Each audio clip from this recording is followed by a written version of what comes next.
Feminism has to be and must be a very large and generous and open space. Being a woman provides you with a totally different set of choices. I think patriarchy exists everywhere and systems are aligned to benefit men. I wanted to say to all women, we are all beautiful the way we are. We can't have a just, sustainable world unless women are at all the tables where decisions are made and they want to be there. Hey, friends! I'm Cassia Binkowski. With me is the lovely Sabrina Mirage Naeem, and you're listening to a bonus episode of Breaking Glass. As it turns out, feminism is too big and too wild and too totally unruly to ever be contained in a single show format. So we've decided to offer up some extraordinary episodes. We're talking glimpses behind the scenes, teasers for future shows, previously unaired conversations, and intimate eavesdropping between Sabrina and myself. Get ready to feast your ears, fine people. Take a listen.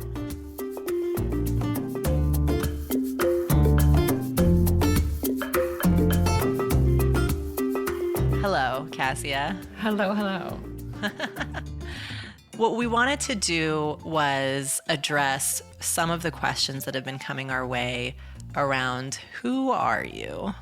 We have these incredible conversations with really inspiring guests from all over the world, and we're learning so much, and we hope that you're learning so much, but there has been maybe an empty space in terms of the getting to know your co-hosts. And so that's what this is. Here's who we are. We're about to get really real. Let's dive into rapid fire questions, Sabrina, because as we will talk about momentarily, there's a lot that we don't know about each other. Our friendship and partnership in this space is a lot newer than people might assume. And so I think it's going to be fun for us to learn as much as our listeners. Yeah, I'm excited about that. And I also will preface this by saying that the one thing that you and I, Cassia, have in common is that we suck at talking about ourselves. The worst. We are the worst. We're the worst. If I can channel Meredith Feynman for a second and her episode about bragging better, we really do not know how to do that. It's a practice that we will constantly be working on. And we are so kind of content to be shining the light on these incredible guests from around the world and to be in the background. And frankly, it is time now to come forward a little bit more also. Yeah. And speaking of background, I didn't tell you this, but I'm also recording video. Homie, I'm not wearing makeup. Turns out I'm never wearing makeup, so that's okay. Bring it on. That's okay. All right, Sabrina. Yes. Let's do this. Let's do it. How old are you? I am 35 fucking years old. How old are you? Ditto. Did we know that about each other? I think we did. I think we knew that we're the same. Yeah. I think you were a year ahead of me in school, but same age. So does that make me a whole year smarter? Nope. Not at all. Where in the world do you live? I live in Santa Monica, California. Oh, also leaf blowers are back. You know, it's okay. We're just going to ignore that. How long have you lived there? I have lived in Santa Monica for 11 years. I've lived in LA kind of broadly for 13 years consecutively. But the first 9 years of my life were also in LA. And I will just anecdotally say that my kind of biggest memory of growing up in LA is taillights. Because of so much time in the car?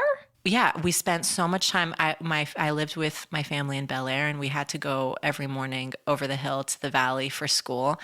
I went to school in Encino, and there was traffic because this is LA. And so I remember very clearly as a little kid thinking to myself, why are the cars on the right side of the road, they have red lights, and the cars on the left side of the road have white lights? Like, I didn't understand the concept of tail lights and headlights, but that is my most distinctive kind of memory of growing up in LA. So we just had a conversation. We just drove my family from Colorado to California and back, and had a conversation with our 4-year-old trying to explain that in the United States, you always drive on the right-hand side of the road.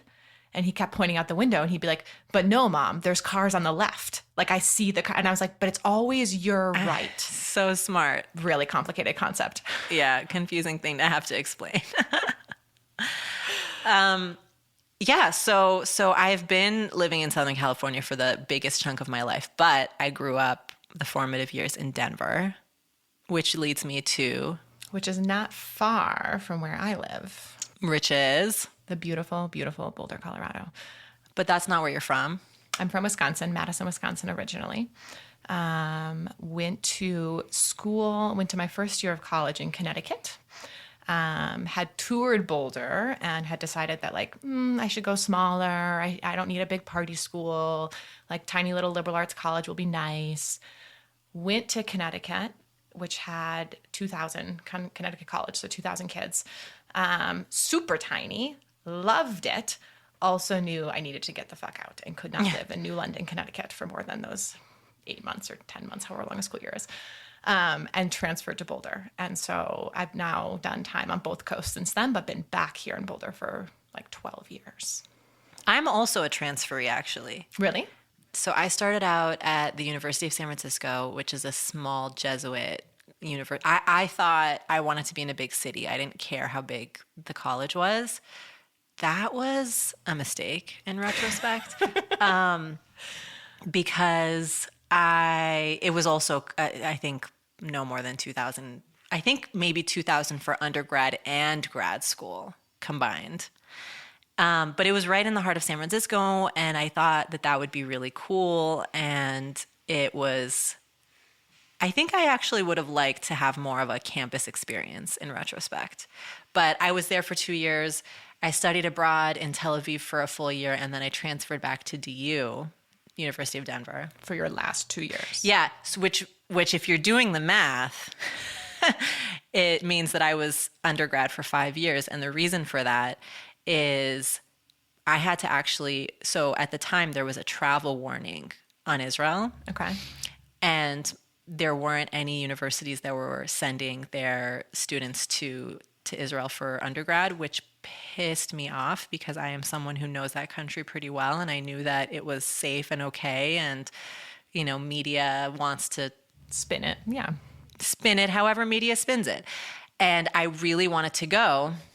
I went to the office at my university and I was like, I would like to go. Like, do I need to sign a waiver? Do I need to do something that makes it not your liability if something happens to me? And they're like, why don't you go to London or Barcelona, which are beautiful cities, but that was not the experience I wanted. So I actually had to withdraw from school, go completely on my own, take classes that had nothing to do with my major, which was marketing. I was taking classes on Middle Eastern studies and the Arab-Israeli conflict and history and all kinds of things like that, which was so cool. And I learned a new language. And then when I had to reapply to come back, and it was like the best year of my life. So did you do that? Had you already technically transferred to DU and then unenrolled? No, I was unaffiliated.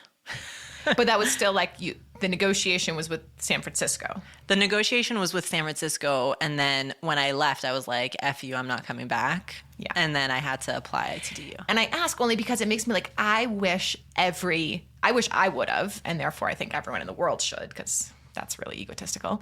I think that a gap year would position everybody for a more productive college experience. And I think that would be awesome, which is kind of what you did. You did a year and then you went back for 3 more years of college. For 2 more years. Yeah, I did it right in the middle. But that's, I think it was equally as impactful for me, and it would have been for someone in between high school and college. I actually have my cousin's son graduated from high school in the middle of all of this COVID nonsense, and he didn't want to go to college in the middle of it still and not have, the whole experience. And so he's taking a gap year, and he is working, and when he is able, I'm sure he'll travel again, and it's okay, Do you think that was the earliest pivotal international experience for you, or was there something earlier globally that kind of opened your eyes and really kind of shifted your path or just shifted your own self-identity, self-awareness?